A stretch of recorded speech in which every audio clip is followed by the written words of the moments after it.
र नेपालको थिति र विधि बिगार्ने, कसैलाई मार्ने, कसैलाई बचाउने, कसलाई पैसा दिने, कसलाई नेता बनाउने, त्यो चुनाव हुनुभन्दा अगावै त्यो रले चाहिँ यो चाहिँ पार्टीको यो मान्छेले जित्ने अथवा जिताउने भन्ने पोलिसी बनाउँछ अरे क्या पहिल्यै।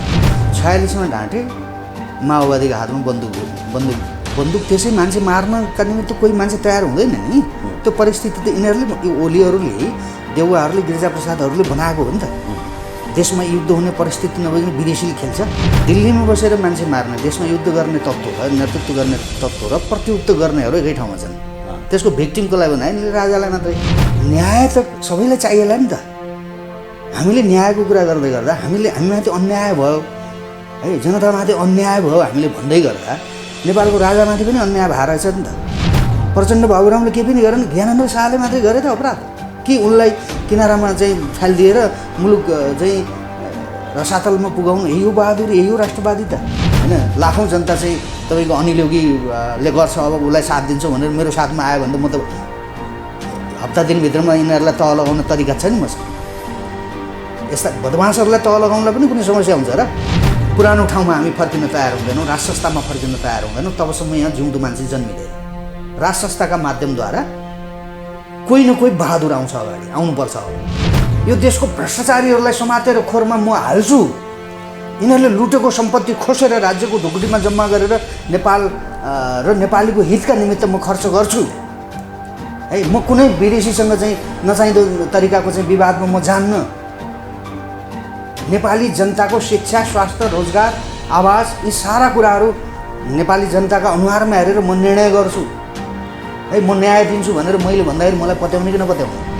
गोयलहरूको चाहिँ सल्लाहमा देश चलाउने, नरवर्णीहरूको चाहिँ सल्लाहमा देश चलाउने है, अर्को कुनै थर्ड चाहिँ विदेशीहरूको चाहिँ डिजाइनमा, कुनै राजदूतको डिजाइनमा देश चलाउने यस्ता पग्लाहरूको हातमा देश छोडेर जनता बाँच्छ अब, यो मुलुक बाँच्छ अब।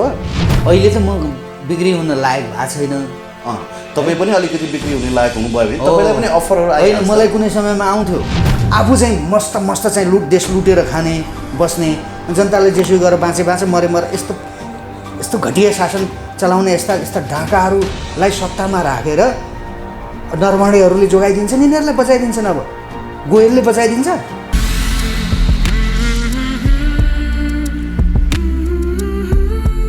आदरणीय दर्शकबिन नमस्कार।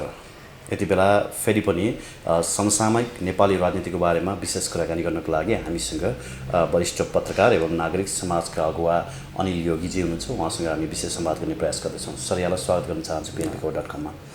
धन्यवाद तपाईँलाई। अनिल सर, हजुर, दसैँ नजिकै छ। यो विशेष अवसरमा भारतीय खुफिया एजेन्सी रका प्रमुख सामन्त गोयल पनि दसैँ मनाउन काठमाडौँ आएको भन्ने कुराले सामाजिक सञ्जालमा निकै स्थान पाएको छ। सुन्ने मौका पाउनुभयो त्यो कुरा? सुने मैले। अचम्मको कुरा त के छ भने पछिल्लो समय राष्ट्रवादी छवि बनाएर जनतामाझ हाई भएका प्रधानमन्त्री केपी शर्मा ओलीकै विशेष निमन्त्रणामा चाहिँ सामन्त गोयल काठमाडौँ आएको भन्ने कुराले पो हामी सबैजना छक्क पऱ्यौँ। तपाईँलाई के थाहा छ त्यो बारे थोरै बताइदिनुहोस्। मैले पनि सामाजिक सञ्जालमा हेर्दा केही सूत्रहरूलाई बुझ्दाखेरि उहाँ आएको भन्ने कुरा चाहिँ मैले पनि जानकारी पाएँ। तपाईँले यो राष्ट्रवादिताको कुरा जुन गर्नुभयो नि, यसमा चाहिँ अरूलाई त के थाहा छ के थाहा छैन कुनै म भन्दिनँ, अरूको कुरा चाहिँ त्यो जरुरी भएन। तर मलाई चाहिँ के थियो भने नेपालको नेताहरूलाई राजा महेन्द्रले चाहिँ अराष्ट्रिय तत्त्व हुन् भनेर 17 सालमा जसरी चाहिँ व्यवस्था अपदस्थ गरेर पञ्चायत व्यवस्था लागू गरे नि, त्यो चाहिँ साँच्चीकै मुलुकको चाहिँ आवश्यकता रहेछ भन्ने लागेको थियो क्या मलाई। हजुर, मलाई यो लगभग यो माओवादीले बन्दुक उठाइसकेपछि र माओवादी नेतृत्व चाहिँ दिल्लीमा बसेको छ भन्ने कुरा हामीले जानकारी पाएपछि नेताहरू चाहिँ यो देशको हितको लागि काम गरिराखेका छैनन्। यस खुफिया एजेन्सीका एजेन्टको रूपमा यिनीहरूले काम गरिराखेका छन् र खुफिया एजेन्सीले नै आन्दोलन गराउँछ, विशेष गरी भारतको र। अब यो र भनेको तपाईँको यो दक्षिण एसियामा यो रको काम चाहिँ नेपालमा मात्रै हो नि त, यसको कुनै भूमिका छैन अरू राष्ट्रमा। भुटानमा होला हैन, अब भुटानमा पनि सबैतिर गर्न पाउँदैन त्यसले है। अब उनीहरूले त के अरे रक्षा र चाहिँ परराष्ट्र भारतको अनुमति लिएर मात्रै भुटानले गर्ने छ र राजा राखिदिएको छ नि त्यहाँ होइन। त्यसो भए अन्त चाहिँ यो रको काम छैन। यो र त यहीँ हाम्रा लागि मात्रै यो नेपालका नेताहरू र नेपालको थिति र विधि बिगार्ने, कसैलाई मार्ने, कसैलाई बचाउने, कसलाई पैसा दिने, कसलाई नेता बनाउने, त्यो चुनाव हुनुभन्दा अगावै त्यो रले चाहिँ यो चाहिँ पार्टीको यो मान्छेले जित्ने अथवा जिताउने भन्ने पोलिसी बनाउँछ अरे क्या पहिल्यै। भनेपछि यो त यो कुनै राष्ट्रवादी होइन नि। यिनीहरू त विदेशी खुफिया एजेन्सीद्वारा तपाईँको अगाडि सारिएका मान्छेहरू हुन्। जस्तो मलाई एकजना साथीले भन्नुहुन्थ्यो कि नेपालमा त्यति बेला राष्ट्रपति कसलाई बनाउने भन्ने कुरा एक दिन अगाडि दिल्लीमा निर्कुल भइसकेको थियो भन्ने कुरा पनि आयो। त्यतिसम्म पनि हुँदो रहेछ है। तर पछिल्लो समय आफूलाई निकै राष्ट्रवादी कितामा उभ्याउन सफल देखिएका केपी ओली पछि यो पार्टीभित्रको अन्तर्द्वन्द्व सतहमा आइसके पछाडि हावायाङछीको जुन संलग्नता देखियो त्यसले कतै चिनतर्फ ढल्केको हो कि भनेर हामीले पनि विश्लेषण गऱ्यौँ। तर यति बेला त एउटा चरित्रहीन भनौँ न एउटा पैसामा आफ्नो शरीर बेच्ने आइमाई भन्दा पनि एकदमै चरित्रहीन भए हाम्रा नेताहरू। कता ढल्केको हो कता पल्केको हो मेसै पाउन गाह्रो पो भयो त। त्यही त मैले यो हामीले पटक भन्यो मान्छेले अब सुन्दाखेरि चाहिँ अब हामीले तितो बोल्ने अरू केही जाने छैन क्या हो, यिनीहरू सबै बोल्नै आउँदैन क्या हो भने जस्तो पनि सुनिदो होला होइन। दर्शकहरूले श्रोताहरूले हाम्रा शुभचिन्तकहरूले त्यसरी सुनिदिन्छन् होला। अब हाम्रो व्यवस्था छ हेर्नुहोस्, यी मान्छेहरू यति निकृष्ट मान्छेहरू हुन्। यिनले त पटक ढाँटेका छन् नि। 7 सालमा ढाँटे राजा महेन्द्रको जन्म भयो है। 46 मा ढाँटे माओवादीको हातमा बन्दुक त्यसै मान्छे मार्नका निमित्त कोही मान्छे तयार हुँदैन नि। त्यो परिस्थिति त यिनीहरूले ओलीहरूले देउवाहरूले गिरिजाप्रसादहरूले बनाएको हो नि त। देशमा युद्ध हुने परिस्थिति नभइकन विदेशीले खेल्दैन त। त्यो परिस्थिति पनि यिनीहरूले बनाए। अहिले यो दुइटै तत्त्व दिल्लीमा बसेर मान्छे मार्ने, देशमा युद्ध गर्ने तत्त्व र नेतृत्व गर्ने तत्त्व र प्रत्युत्तर गर्नेहरू एकै ठाउँमा छन्। त्यसको भिक्टिम कसलाई बनाए? यिनले राजालाई मात्रै है। राजा ज्ञानेन्द्र शाह मात्रै हो त यो देशलाई कमजोर बनाउने। न्याय त सबैलाई चाहिएला नि त। हामीले न्यायको कुरा गर्दै गर्दा हामीमाथि अन्याय भयो है, जनतामाथि अन्याय भयो हामीले भन्दै गर्दा नेपालको राजामाथि पनि अन्याय भएर रहेछ नि त। केपी ओलीले केही पनि अपराध गरेनन् यो देशमा, देउवाले केही पनि गरेनन्, गिरिजाले केही पनि गरेनन्, प्रचण्ड बाबुरामले केही पनि गरेनन्, ज्ञानेन्द्र शाहले मात्रै गरे त अपराध। कि उनलाई किनारामा चाहिँ फालिदिएर मुलुक चाहिँ रसातलमा पुगाउनु यही हो बहादुरी, यही हो राष्ट्रवादी त? यो त होइन होला। त हामीले यो कुरा भन्दाखेरि नेपालीहरूले सहज ढङ्गले अझै पनि सुन्न चाहिराखेका छैनन् क्या होइन। हामी के कारणले कमजोर भयौँ र यो देश कमजोर भयो? आज जनताले रोग भोग शोकले आत्महत्या गर्दैछ। सिङ्गो नेपाली समाज डिप्रेसनमा गइसक्यो। आफ्नो जिन्दगीदेखि माया मारिसक्यो नेपालीले। तपाईँको मुठ्ठीभर मान्छेहरूको हातमा राज्यको अर्थतन्त्र उनीहरूले कब्जा गरेर बसेका छ। जनताका सानातिना उद्यमहरू बन्द भए। खाने व्यवस्था चारो छैन, खाने व्यवस्था छैन है। यो राज्यले त यति बेला त पारदर्शी ढङ्गले राज्यको ढुकुटी खोल्नुपर्ने हो नि जनतालाई बचाउनका निमित्त। त भनिदियो के त भन्दा आफू चाहिँ अरूले त्यो प्रहरीले सेनाले चाहिँ हात समातेर चाहिँ कुर्सीमा राखिदिनुपर्ने प्रधानमन्त्री 6-8 महिना भयो उहाँ चाहिँ कार्यालयमा जानुभएको छैन। आफ्नो कार्यालयमा हामीले भर्खरै यो 2 महिना अगाडिको कुरा जापानको तपाईँको प्रधानमन्त्रीले त्यहाँ 1 हप्ता उहाँलाई बिसन्चो भयो। अब यो नैतिक प्रश्न भयो, अब मलाई यो अप्ठ्यारो हुन्छ, म बस्दिनँ भनेर उहाँले राजीनामा दिनुभयो। केपी ओली बसिराख्नु भएको छ, खाइराख्नु भएको छ। हाम्रो नेताहरूमा नैतिकता नभएकै हो। यो यस्तो विषम परिस्थितिमा हामीले पटक कुराकानी गऱ्यौँ। अहिले भर्खरै पनि तपाईँले भन्नुभयो र लकडाउनको सुरुवाती चरणमा त तपाईँले अझ हामी यो नेताहरूलाई सपोर्ट गर्छौँ, यो कोरोना भाइरससँग लड्नको लागि तिमीहरू एकजुट हौ भनेर तपाईँ आफैले वक्तव्य दिनुभएको थियो होइन।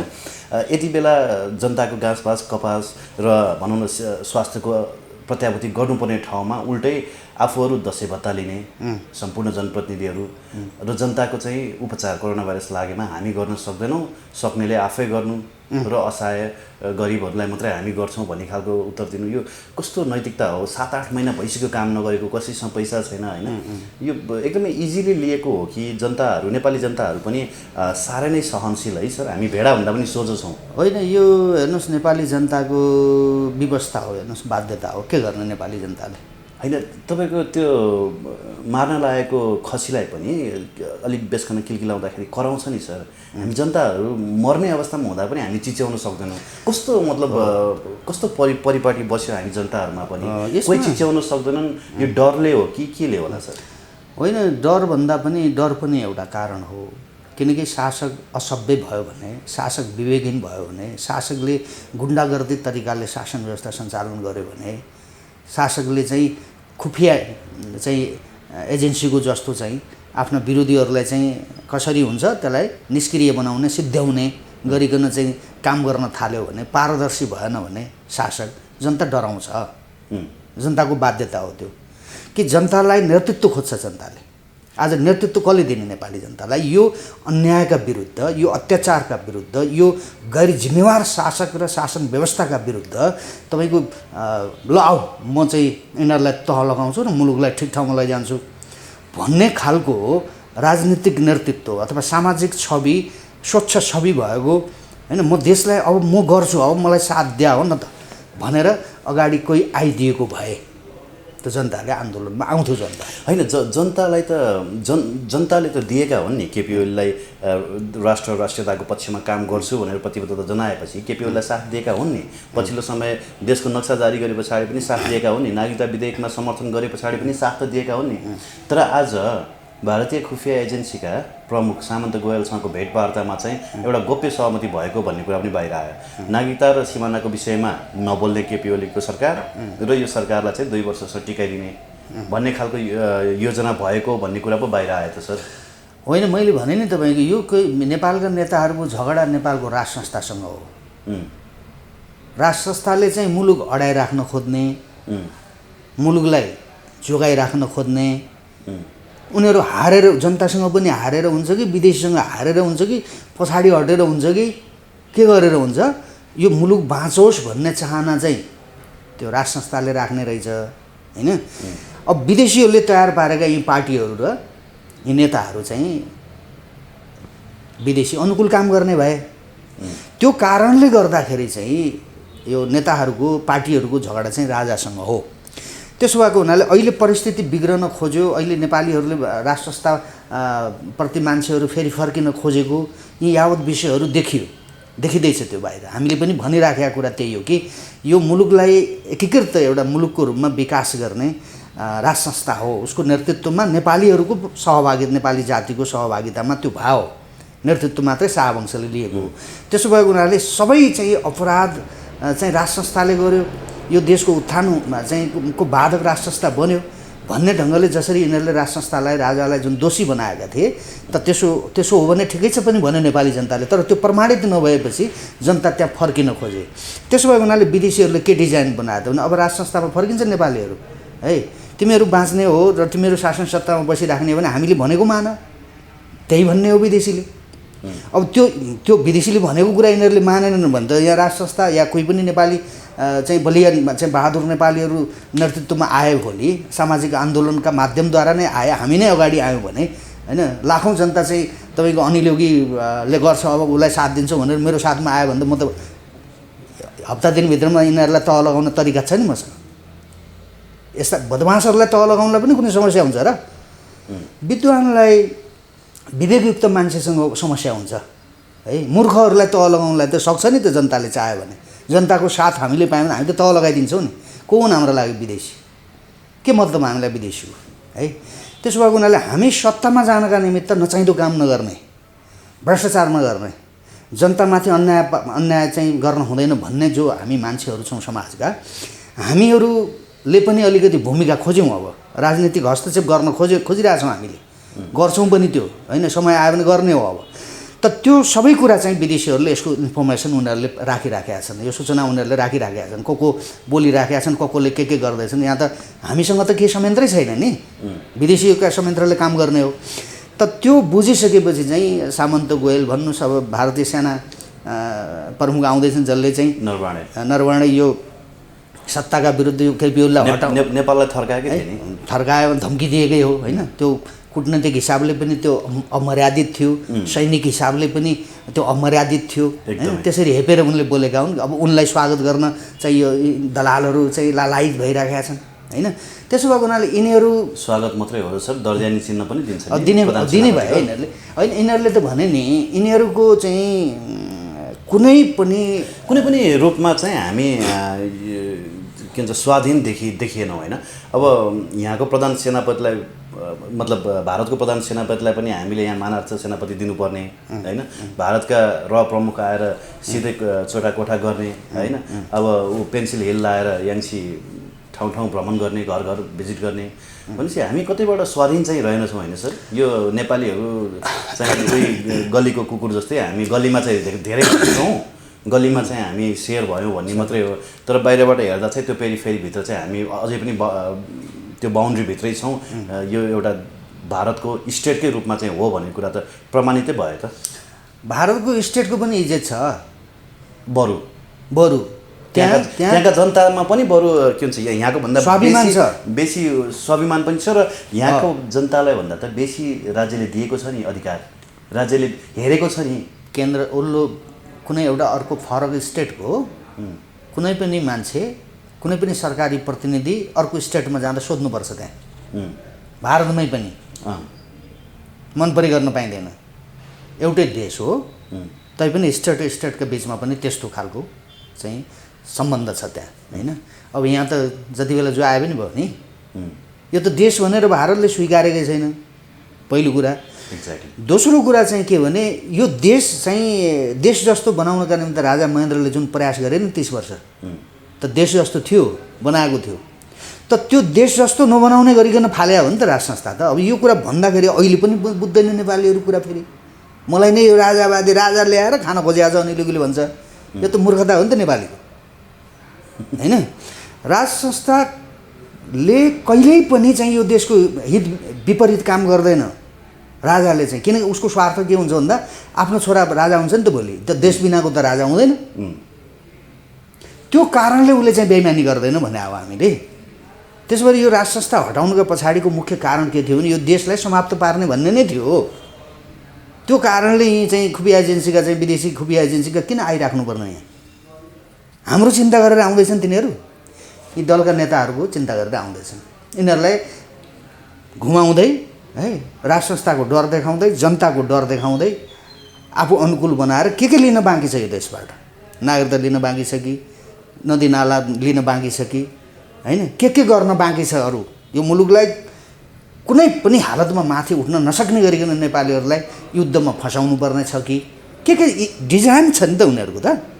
त्यो डिजाइन अन्तर्गत यी नेताहरूले काम गरिरहेछन्, यी पार्टीहरूले काम गरिरहेछन्। यिनीहरूमाथि प्रतिबन्ध लगाउने हिम्मत हामीले गरेनौँ, नेपाली जनताले गरेनौँ भने मुलुक त्यो अकल्पनीय युद्धमा जान्छौँ क्या हामी, जाँदैछौँ। यहाँ कसैले चाहिँ नाक नफुलाए हुन्छ क्या। यहाँ ठुला ठालु पल्टेका राज्यका अङ्गमा बसेर ठुला कुरा गरिराखेका छन् नि अहिले पनि है। प्रहरीका उच्च अधिकारीहरू, सेनाका उच्च अधिकारीहरू यिनका जुत्ता लगाइदिने, यिनलाई बोकी, यिन त राजा हुन् नि। यिनले त यिनले यस्तो जिन्दगी पाएका छन्, यिनले मेहनतै गर्दैन, यिनले सोच्दैनन्। यिनले मुलुकको बारेमा आवश्यक पऱ्यो भने सेक्रिफाइस गर्ने दायित्व हाम्रो भन्ने कुरा यिनलाई यो दिमागमै छैन यिनीहरू है। त्यसो भएको हुनाले यो मुलुक कमजोर बनाउने जुन काममा विदेशीहरूको जुन हात छ र त्यसका मतियारी नेताहरू भए, यो कुरा नेपाली जनताले जबसम्म बुझ्दैन है र पुरानो ठाउँमा हामी फर्किन तयार हुँदैनौँ, राज संस्थामा फर्किन तयार हुँदैनौँ, तबसम्म यहाँ जिउँदो मान्छे जन्मिँदैन। राज संस्थाका माध्यमद्वारा कोही न कोही बहादुर आउँछ अगाडि, आउनुपर्छ। अब यदि त्यो भएन भने अब यो गोयलहरूले चलाउँछन्। यो त अहिले गोयल केपी ओली गोयल सामन्त गोयलको अगाडि केपी ओली कुनै चिज हो र भने कुनै चिज हो, प्रचण्ड कुनै चिज हो, बाबुराम कुनै चिज हो, देउवा कुनै चिज हो। यी कोही जिउँदा मान्छे हुनु, यहीँ कुनै स्वाभिमान छ यिनीहरूसँग। त्यसो हुनाले यस्ता नालायकहरूको हातमा हामीले शासन व्यवस्था छोडिराख्नु, यिनलाई मनपरी गर्न दिइराख्नु, अनि जनताले चाहिँ जनताले तिरेको करबाट यिनीहरूलाई चाहिँ सान र मानको जिन्दगी बाँच्न दिनु भनेको त यो त आत्महत्या गर्नु हो क्या स्वयं नेपाली जनताले। हामी स्वयं आत्महत्या गर्दैछौँ नेपालीहरू। यिनीहरूले जनतालाई बचाउनु पर्ने बेला राज्य त कुन बेला चाहिन्छ त भन्दा जनताले जति बेला जनताको जीवनमा सङ्कट आउँछ, राष्ट्रको भविष्यमाथि सङ्कट आइलाग्छ, त्यति बेला हो नि त सरकार चाहिने, व्यवस्था चाहिने, नेता चाहिने, नेतृत्व चाहिने, राष्ट्रपति चाहिने, राजा के हुन्छन् नि, त्यो चाहिने त यस्तै बेला हो नि त। ल अब तिमीहरू जसरी बाँच्छौ बाँच, अब हामी त सक्दैन, अब हात उठाइदियो। अब यस्तो खालको गैर जिम्मेवार, यस्तो खालको अप्रजातान्त्रिक, यस्तो खालको अन्यायी यी कसरी नेता भएर खाइरहेका छन् यिनीहरूले? यो के बाध्यता आइरहेको छ हामीले यिनीहरूलाई पाल्नुपर्ने? जनता जस्तै नेता पनि उस्तै हुन् कि जस्तो लाग्न थाल्यो सर। यति भन्दा पनि हामी कर तिर भन्दाखेरि लुरुक्क पऱ्यो, तिर्नै पऱ्यो होइन, उहाँहरूलाई पाल्दिनै पऱ्यो। तपाईँले भने जस्तै उहाँहरूको स्वास्थ्यमा अलिकति खराबी भयो भने विदेशमा गएर थुप्रै पटक उपचार गराएको त छँदैछ इतिहास, अझै पनि लाखौँ रुपियाँ खर्च गरेको इतिहासहरू छ। अहिले पनि उहाँहरूलाई केही भयो भने त्यही राज्यकै ढुकुटीबाट नै खर्च हुने हो। अनि हामी जनताहरूलाई चाहिँ राज्यले केही गर्न नसक्ने कति मतलब लाचार भयौँ हामी, साह्रै लाचार भएछ। हेर्नुहोस् यो कस्तो छ भने राज्य सञ्चालनमा तपाईँको विवेकयुक्त मान्छे हुनुपर्छ। यदि विवेकयुक्त मान्छे राज्य सञ्चालनमा भएन भने यस्तै हुन्छ, यही हालत हुन्छ।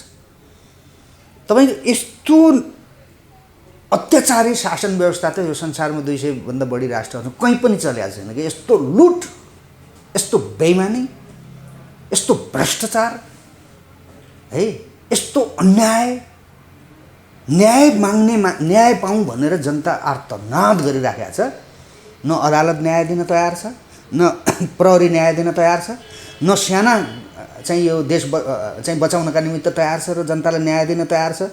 यो सेना त न जनतालाई म बचाउँछु, जनता अप्ठ्यारो भने नि मैले रोग भोग सोगले जनताले आत्महत्या गर्दा पनि यिनीहरूले चाहिँ आफूलाई म बचाउँछु भन्न सकेन नि। यस्ता हुतियाराहरूले देश थामिराख्छन्। त्यो कल्पना गर्छौँ हामी। म जस्तो मान्छेले त्यो आशावादी हुन्छु यस्ताहरूबाट।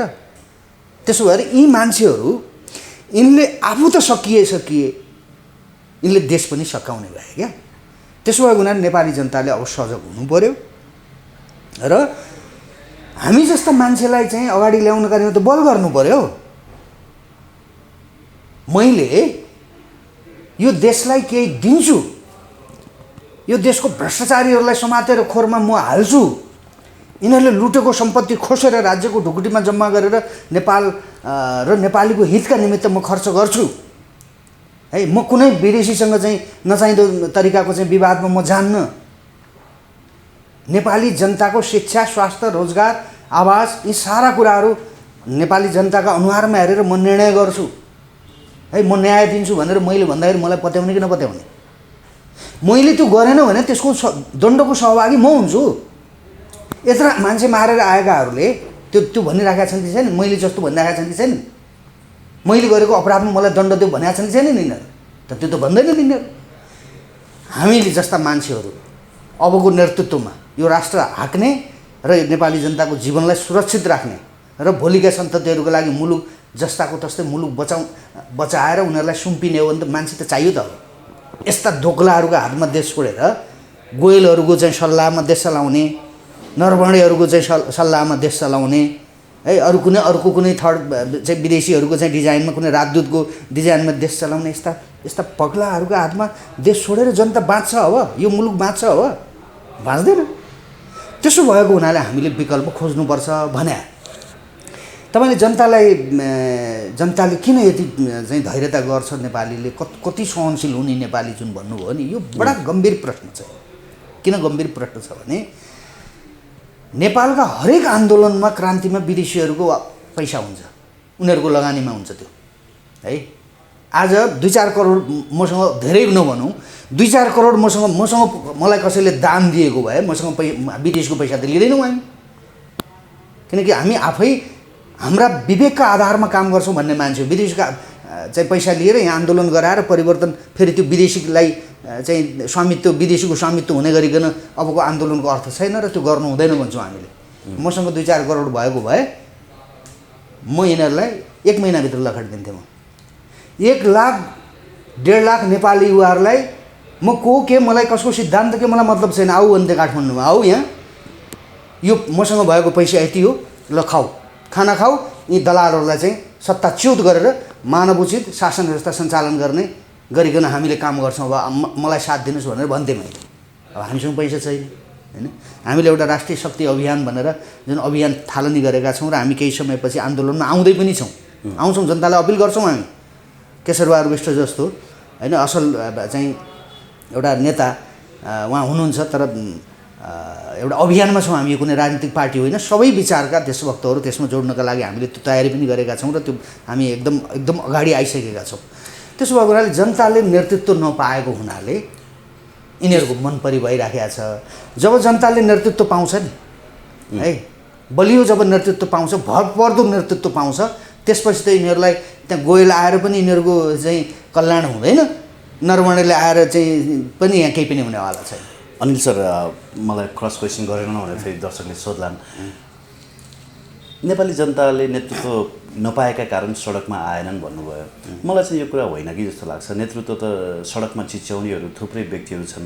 आज पनि म त जङ्गबहादुरै जस्तो हुँ, म त राजै जस्तो हुँ भनेर सडकमा कुर्लिनेहरूको पनि कमी छैन यहाँ होइन। तर जति जोगी आए पनि कानै चिरेको भने जस्तो जो आए पनि आफ्नै व्यक्तिगत विकासको लागि मात्रै रहेछन्, आफ्नै खल्ती भर्नको लागि मात्रै रहेछन्, आफ्ना सपनाहरू पुरा गर्नको लागि मात्रै रहेछ, जनताको सपनाहरू पुरा गर्नको लागि होइन रहेछ होइन। यहाँ अभियानका नाममा आएका थुप्रै व्यक्तिहरूलाई पनि हामीले आँखा च्यातेर लामै समयसँग हेऱ्यौँ। ती आएका व्यक्तिहरू काहीँ न काहीँबाट परिचालित होइन, या त आफ्नै सपनाहरू होइन, आफ्नै व्यक्तिगत सपनाहरू पुरा गर्नको लागि आएका रहेछन्, जो पुरा गरि पनि रहेका छन् होइन।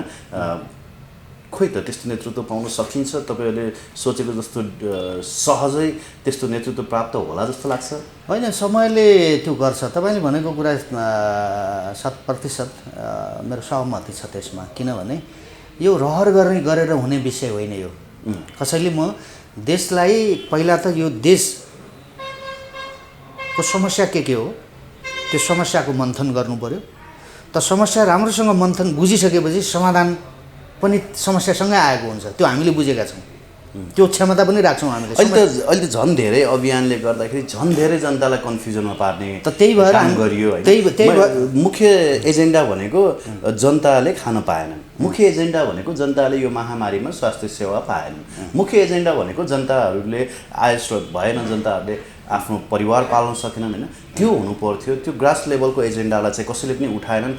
सिद्धान्त र उसका ठुला कुराहरू मात्रै भए, ठुला सपनाहरू मात्रै देखाइयो र ती सपनाहरू सँगसँगै आफ्ना व्यक्तिगत सपनाहरू पुरा गर्नतिर चाहिँ अभियानकर्ताहरू लागेको भान भयो। हामीलाई चाहिँ त्यो स्वाभाविक हो। नेपाली जनतालाई कन्फ्युजनमा पार्ने, झन् भ्रम सिर्जना गर्ने, गुटमा हरेक अभियान भन्दै चाहिँ जनतालाई विभाजित गरेर आफ्नो पछाडि लगाउने अनि देश विदेशमा भएका नेपालीहरूको शोषण गर्ने शोषण पनि अलिकति हो र सर। त्यो परिवारलाई जसलाई आफूले वर्षौँसँग 1 रुपियाँ पठाएको छैन त्यस्ता व्यक्तिहरूले खाडीको तातो घाममा काम गरेको पैसा पठाएका छन्, अनि त्यस्तो पैसामा उनीहरू यहाँ मस्ती गरेर बडीगार्ड पालेर हिँडेका छन् सर। यो त्यही त यो अब जनताले बुझ्नु पर्यो है, जनताले बुझ्नु। केपी ओली र त्यस्ता अभियानकर्ताहरूमा के फरक भयो र हामी कसरी छुट्याउने भन्न खोजेँ कि त्यही त हामी कसलाई विश्वास गरौँ?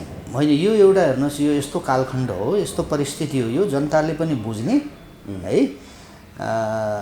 यो देशलाई परिवर्तन गर्छौँ, यिनले गरेनन्, यिनले भएन, यिनले अन्याय गरे, अत्याचार गरे, भ्रष्टाचार गरे, दुनियाँ गरे भनेर जसले भनिराख्नु भएको छ अभियन्ताको नामबाट अथवा कुनै समूह खडा गरेर जे गर्दै हुनुहुन्छ त्यो ठिकै होला, उहाँहरूको बुझाइमा ठिकै होला। तर हाम्रो बुझाइ चाहिँ के हो भने एकीकृत हुनुपर्छ। यो देश अप्ठ्यारोमा परेको कुरा सबैलाई थाहा छ नि। अब के गर्ने भन्ने विषयमा त त्यो भरपर्दो चाहिँ व्यक्ति हामीले भनेकै त्यही हो, एउटा स्पेसिफिक वे आउट त हुनु पऱ्यो नि, एउटा बाटो त हुनु पऱ्यो र त्यो बाटोमा अभियानकर्ता भनाउँदाहरू पनि एकीकृत भए पो शक्ति बन्छ। हामी तयार छौँ। शक्ति भए पो चाहिँ तपाईँहरूले व्यवस्था फाल्न अथवा भनौँ यो सरकारसँग लड्न जुझ्न सकिन्छ त। हामी तयार छौँ। एकल व्यक्तित्व विकासबाट अथवा व्यक्तिगत विकासको लागि लडेर त के फाइदा होला? हामी हेर्नुहोस्, अहिलेसम्म मैले मुलुकलाई पढ्दाखेरि, मैले नेपाली जनताको जिन्दगीलाई पढ्दाखेरि मैले समस्या के हो हामीले बुझिसकेका छौँ। समाधान कहाँबाट गर्ने त्यो पनि हामीलाई थाहा छ, तर अब सडकबाट त सम्भव छैन नि। त्यो गर्नलाई राज्य सत्तामै जानुपर्छ।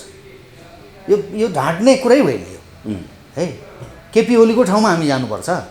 सहज छैन नि त त्यो बाटो भन्नु। त्यही त जनताले सहज जनताले बनाउँछ। एक व्यक्ति अनिल योगी मात्रै एक्लै अथवा भनौँ केशबहादुर विष्ट मात्रै एक्लै अथवा अरू कुनै अभियानकर्ताहरू मात्रै एक्लै, स्वागत नेपाल मात्रै एक्लै भएर त यो समस्या समाधानको लागि सम्भव छैन नि त भन्न खोजेँ मैले बुझेँ। प्रश्न के हो भने तपाईँको त्यो घन्टी भन्छ नि, बिरालोको घाँटीमा घन्टी कसले बाँध्ने भने त्यो घन्टी कसले बाँध्ने भन्ने हो क्या। एक्ज्याक्ट है, त्यो घन्टी बाँध्न तयार छौँ क्या हामी। जनताले पत्याउनु पर्यो। परिवर्तनको सम्भाग जनता नै हो। यिनीहरू विदेशीको चाहिँ डिजाइनमा आएको हो, हामी चाहिँ नेपाली जनताको डिजाइनमा, नेपाली जनताको समर्थनमा आउने हो। यिनको समर्थन नक्कली हो, मासु भातको हो होइन, दारू पानीको समर्थन हो यिनको। त जनताको मत यस्तै तरिकाको हुन्छ। जनताको मत भन्ने फेरि बहुमत पनि भन्ने, अनि तिमीहरू आफै बाँच हामी त सक्दैनौँ, यस्तो पगलाहरूलाई पनि जनमतको गफ हाक्ने यिनीहरूले। हामी चाहिँ के भन्दैछौँ भने हामीसँग समस्याको समाधान छ। हामी गफ मात्रै गर्दैनौँ। म अरूको टिप्पणी गर्दिनँ है। व्यक्ति पनि महत्त्वपूर्ण हुन्छ राष्ट्रको जीवनमा। पृथ्वीनारायण शाह व्यक्ति हुन् नि, महेन्द्र राजा व्यक्ति थिए नि, बिपी कोइराला व्यक्ति थिए नि, मदन भण्डारी पनि व्यक्ति थिए नि। त उनका दर्शन, उनका विचार, उनले पढेको मुलुक त प्रति त हामी पनि प्रभावित थियौँ नि। केही त दिएर गयो नि उनीहरूले। त्यसो भएको हुनाले व्यक्ति पनि महत्त्वपूर्ण हुनुहुन्छ। यस्तो बेलामा अलिकति हिम्मतिलो मान्छे पनि चाहिन्छ। यस्तो बेलामा कम्प्रोमाइज गर्ने, अपराधीसँग कम्प्रोमाइज गर्ने होइन, जनतासँग कम्प्रोमाइज गर्ने, जनतासँग आफ्नो विवेक जोड्ने, भ्रष्टहरूमाथि चाहिँ निर्मम तरिकाले हमला गर्ने, त्यो खालको व्यक्ति, त्यो खालको साहस भएको मान्छे भयो भने व्यक्ति पनि काफी हुन्छ यस्तो बेलामा। एक्ज्याक्टली, तपाईँले भनेकै पोइन्टमा म आउँछु। व्यक्ति पनि काफी हुन्छ देश बनाउनको लागि होइन। हामी लगायत सम्पूर्ण नेपालीहरू त्यस्तै एउटा व्यक्तिको खोजीमा छौँ जसले निडर भएर नेपाल र नेपालीको लागि काम गरोस् भन्ने चाहन्छौँ एकदम। तर के हुँदो रहेछ भने जो भारतको सबैभन्दा धेरै विरोध गर्छ उसलाई भारतीय दूतावासले किनिसकेको हुँदो रहेछ। समस्या त्यही। जो सरकारको सबैभन्दा धेरै विरोध गर्छ उसको भित्रभित्रै सरकारसँग साँठगाँठ भइसकेको हुँदो रहेछ। भोलि यहाँ मान्छे नि सबै बिकाउ हुन्छ सर, कि नेपालीहरू नै सबै बिकाउ नै हुने हो? बडा महत्त्वपूर्ण प्रश्न यो। अहिले त म बिक्री हुन लायक भएको छैन। तपाईँ पनि अलिकति बिक्री हुने लायक हुनुभयो भने तपाईँलाई पनि अफरहरू होइन। मलाई कुनै समयमा आउँथ्यो,